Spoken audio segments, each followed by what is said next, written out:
Welcome back to Open Your Eyes. We're moving now into our first segment for the morning, and like we had mentioned to you this morning, is that we'll be starting off with climate change. And while we've got that, we've actually have the professionals in to talk to us all about it. It's actually Climate Change Week. We want to know, so much when it comes to climate change. Now, in to talk to us, we've got Miss Una May Gordon. She's actually an environmental and climate change expert. She's on Zoom with us.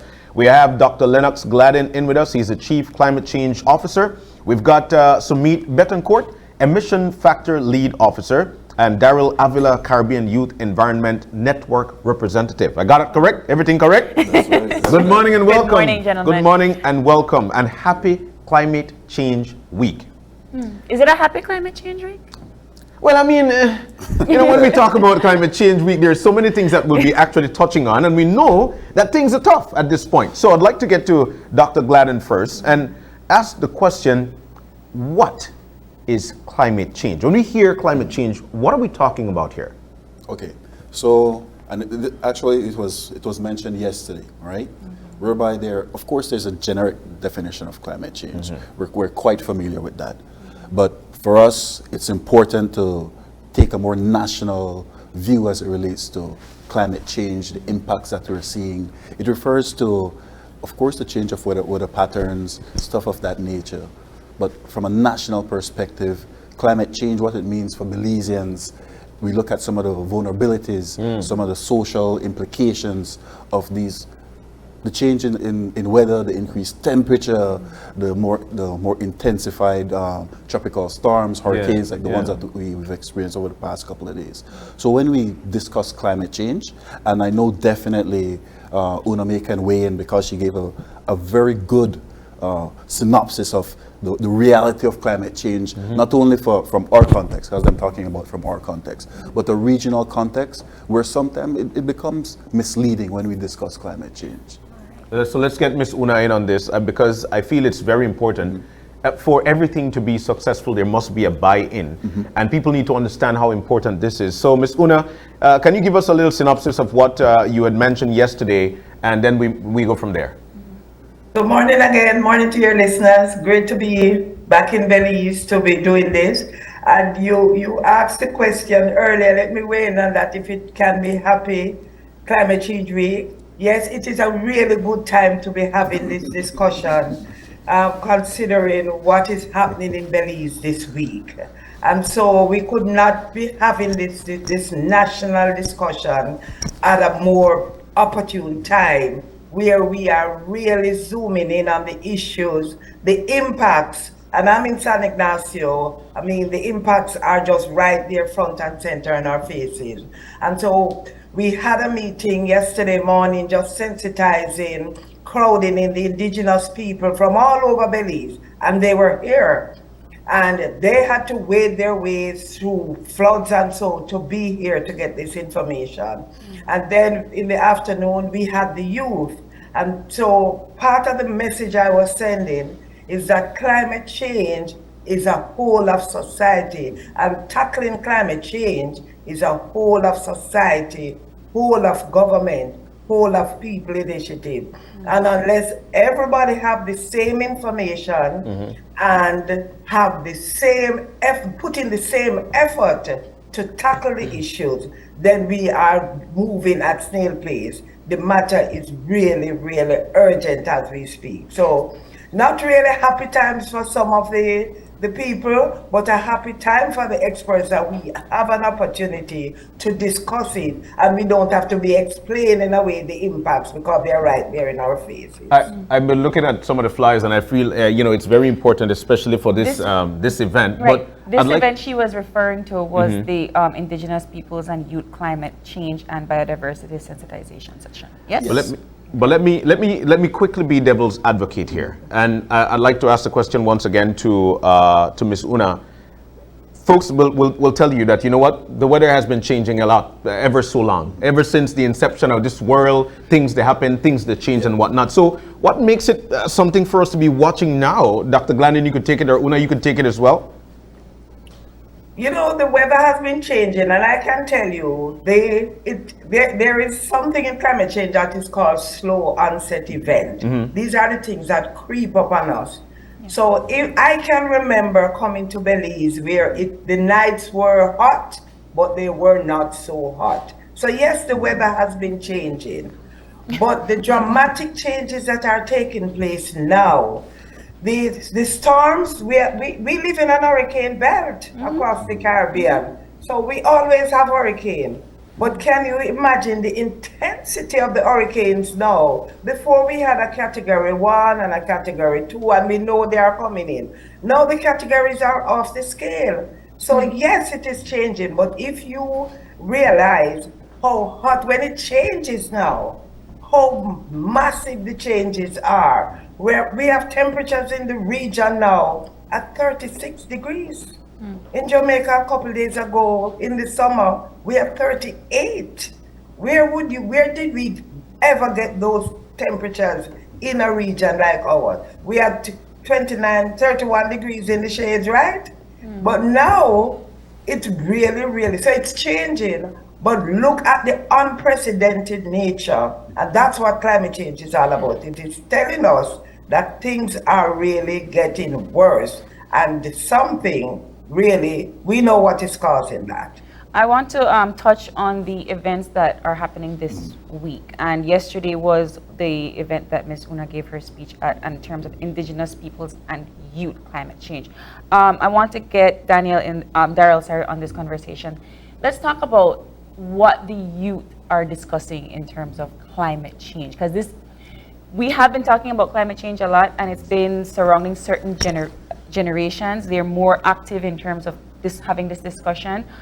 So yeah, let's get in your perspective. So when we talk about youth speaking about climate change, we want to look at the different intersectionalities of how climate change is not only affecting the social aspect of what is happening, but knowing that when these older folks they pass on, and we're going to be the ones that have to be able to tackle these challenges and try to formulate adaptive methodologies to be able to live under these circumstances of climate change. Yeah. Do you feel that from a youthful perspective, do you feel that it is a conversation that is being had at this particular point? And do you feel that as youths, we're actually doing what we're supposed to try and curtail what we're doing so that so we could eventually continue with a better lifestyle? What are your thoughts from a youthful perspective? From my perspective, I believe that we are moving in the right direction as youths to understand the knowledge of what climate change and the impacts is on us. There are different organizations that talk about climate change on a youthful scale. So when you look at it regionally and nationally, youths are trying to make their name out there and trying to let others know that hey, that we're here and we want our voices to be heard. When we are talking about the effects of climate change, and I want to have this discussion in terms of your event that is happening tomorrow, larger corporations, larger countries are the ones that are lead in terms of fossil fuels. They're the ones that are generating most of the gases that are leaking into our ozone layer. And then of course, small countries like Belize that are not making those changes in a grandiose scale are being affected. Let's talk about that imbalance in the world. How can we help to make that better for us, Belize? Okay, so we understand that there's an imbalance, right? That is accepted, right? But it doesn't mean that we should not do our part, right? We're part of a global society. So all of these imbalances that we're aware of, we take the necessary steps, and like you said, the buy-in is important. Right? We have to have discussions and say, even when we go to some of these events, our national position, the position that we take as a country, is not the Ministry of Sustainable Development and Climate Change position. And this was rightly stated by Dr. Williams. No, we get feedback from the youths, we get feedback from the local indigenous communities, from the various business sectors, right? And we make that intervention to say, listen, our contribution is negligible as it relates to greenhouse gases, right? But yet, these are our positions as it relates to our adaptive capacity. We need some technology transfer. We're looking at climate finance, right? This is talking about resource mobilization. So that imbalance, it is important for us to make our needs known, make our challenges known, so then they can then fill that gap. It's always been a challenge for them to fill that gap. But without them knowing exactly what is happening nationally and also regionally, it will always be. And that's exactly what I was asking about earlier, because then everybody needs to know the importance of, which leads me to come to Sumeet, whereby, emission factors. Now, we understand what the world is going through at this particular point. The population is rising. Businesses are actually pushing things out more, which leads to emission. Which brings me to the question: the importance of these things and how they contribute to climate change throughout the world, not only here at home, but throughout the world. Let's talk about emission and how it affects climate change. Yeah, sure. So as April rightfully mentioned, Belize as a small country, we're actually a carbon sink. We remove far more greenhouse gases than we actually emit. Yes. But you have these large developed nations, industrialized nations who are fossil-based, who are pumping greenhouse gases into the atmosphere. And they are trying to curtail to a certain extent, but Belize, again, being the ambitious jewel that we are, we've always maintained conservation efforts. As a matter of fact, we have a forest cover of about 60%. Our deforestation rate is under 0.7% on an annual basis, but that's not to say that we're not developing. There are ways that we can improve some of our methods, our management skills. And so in my role as an emission factor officer at the Forest Department, what we do is we track land use cover, and land use change. And across the country, we have a network of what we refer to as a permanent sample plot network, where we study the biomass in different forest types, mature broadleaf, pine forest, non-forest ecosystems, so that we can get the data necessary to understand, okay, if we cut a mature broadleaf of 1 hectare, which is 100 by 100 meters, if we cut that down, we know based on our data we're releasing upwards of 200 tons of CO2 into the atmosphere. Wow. And based on our land use cover data, we then, at a very basic level, we then combine that with our land use change data, and then we're able to develop an emissions profile for the country as well as removals. But again, this data is important to guide policy development, improve management, effectiveness of our management skills in our protected areas, and so forth. So it informs decision makers. How do you advise businesses where would be good land then to start a business, to build somewhere, in terms of would it be right for me to start a business in a space that is heavy with mangroves, or is probably below sea level and will be prone to be completely underwater in the next 20 years? How do you so the good thing about data, there is so much literature available, especially in country for Belize, which can inform business developers, guide them on where to develop or where to start a business. But I think one of the critical things, at least from the Forest Department perspective, when it comes to specifically agriculture, which is very vast in this country, we don't want to use new land, rather we want to restore degraded land and improve on that. And there is the science to back up how you can do that, and so that is also another measure that developers can take.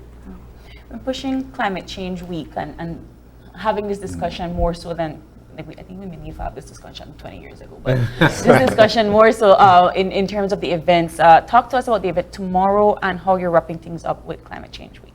Okay, so tomorrow we have what we consider a high-level segment, whereby leading up to COP27, we needed to start this process. We need to start this dialogue. Right? So that is why we, as you mentioned, the buy-in from the communities, the buy-in from the youths, and whatsoever they have discussed over the past couple of days, what they take into tomorrow, and hopefully they're able to complete that task, is a youth declaration, right? To say, okay, this is what we're looking at from our perspective, right? The next generation who will be responsible to combat some of these impacts of climate change will have that. They'll be able to liaise with the different line ministries, the different sectors, right, to impart upon them. These are the issues that we're facing, and it helps with that. It helps with that policy direction, decision making. So it's not only within that technical realm that we're looking at these discussions, right? Because again, we take it to the next step. Whatever comes out, we're just starting the conversation. Ending, I think next month when we're in Egypt, we can say, you know something, we got the policy direction, right, from the communities, from the decision makers. Because so it's just that, in a quick synopsis, having the various partners discuss with the policymakers, the decision makers, so we can have a comprehensive, like I say, a whole of society approach towards resiliency building. Exactly, and which leads me again to Daril, with respect to climate change and some of the want to knows about, from the youthful perspective again, what do you think would be some of the most important things your generation should know in terms of how we try to combat climate change? There's this terminology, it's very new in the realm of climate change, climate justice. It speaks about how, well, just generally, it talks about how, it affects us culturally, because climate change, not only, thinking about the effects, we have to look at how these effects affect us culturally as well. You're totally right. We're here in Belize, and we're a melting pot of cultures. So the more of the effects it has on us, the more we cannot be able to, we are more vulnerable, and we cannot be able to carry out our daily lives. So from a cultural perspective, we're not able to carry out. You're totally right. So that's my take on that. And then Sumeet, we have to come to you to Sumeet. So because we're in the wrapping up process here, with respect to tomorrow's event, what do you think will be coming out of that when it comes to emissions that people should know? So based on the discussions we're having now at this level and led by Ms. Yuname, it is clear that there are, for instance, drivers of deforestation or forest loss in this country, and the sources of emissions. And well, the first step, of course, is building capacity, building knowledge, and having youths aware of what's actually occurring. That's the first step. And in regards to a response to that, we have, for instance, national documents like the National Determined Contributions with sector-specific targets. For instance, in the FOLU sector, the forestry and other land use sector, one of the ways we want to reduce our emissions is replanting or restoring mangrove ecosystems. 12,000 over 10 years. And so, like Daril rightfully said, there are youth movements transcending across the community, across schools, universities, who can get involved in this process. It's not necessarily only at the government scale, but it's all of us that need to do our part. And so that's how they can come involved, and they can understand what the emissions are, where it's coming from, and actually responding to this through climate mitigation actions. Can anybody attend these events? It is open, somewhat. We targeted some of the groups because we couldn't cover everybody. Like Mr. Avila, some of the groups coming out of Betancourt, just to focus on the indigenous and local communities. But it's a first step. Right? It's a first step to having that discussion between both state and non-state actors when it comes to the combating the impacts of climate change. Right? So next year, hopefully we can scale up a bit and get more people involved in the discussion, because we don't want for it to be a one-off activity. Of course, right? Because, like you said, climate change, we're living in it right now, right? Because even for the youths, I think right now, out of the total global population, 1.8 billion, they're between 10 and 24, right? So that's 20%. So we want to maintain that discussion. We want to continue the collaboration, right? And like I said, it's part of a larger process to get that buy-in, that direction from the communities and those who are truly being impacted by the impact. This is a great kudos for me for the fact that you're actually planting the seed at this point.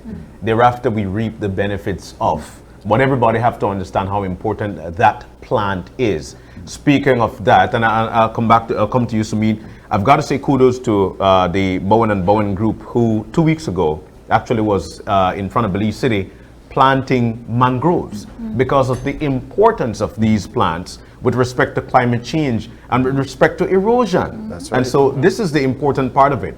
But finally, for me, Ms. Una, I'd like to get to you once again. And let's talk about the regional perspective of this that could be heard in tomorrow's event.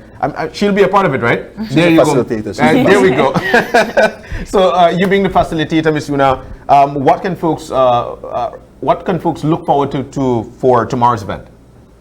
For tomorrow, we also have to remember that the Regional Climate Change Center is located in Belize. And you should take kudos for that as well. Belize said we will host the seriousness of that. Tomorrow we hope that the senior officials across the ministries, departments would come together and we could understand in some of the sectors to just apply a climate lens. What do you look for? How do you integrate in your planning process some of these issues that we see, that we are talking about? Because sometimes, as you say, when you talk about climate change, it becomes almost a misnomer to somebody. What is that? So we're going to bring them together and really just have a conversation. As Lennox said, this is the start of a process, and we have to congratulate the government of Belize and the ministry for putting this week together, because sometimes we have these one-off events. We target the youth and it's a one-off. We target another set of the population. This week is just bringing everything together so that it continues, and hopefully, as we say, this is the planting of a seed that the government is really serious of engagement of the population in crafting the solutions. Wow. Yeah. Ms. Una, we're so looking forward to it, and I'm sure it's going to be a great event for tomorrow. Trying to continue to plant the seed of, especially into the youthful population, because a lot of them, trying to make sure that the youthful population understand the importance of climate change and how we could eventually make that change for our country, our region, and of course for our world. They're the ones that are going to live the impacts. Exactly. Exactly. So, Ms. Una May Gordon, Dr. Lennox Gladden, Sumeet Betancourt, Daril Avila, guys, we want to thank you for joining us this morning. Great conversation, and best of luck for tomorrow's event. And once again, happy Climate Change Week. Fine. Happy Thank you very much. Bye-bye. All right, we're going to take a break, and when we come back, the conversation continues. This one is all about mental health and how art can help you mentally. It's a great conversation coming up. Stay with us. We'll be right back.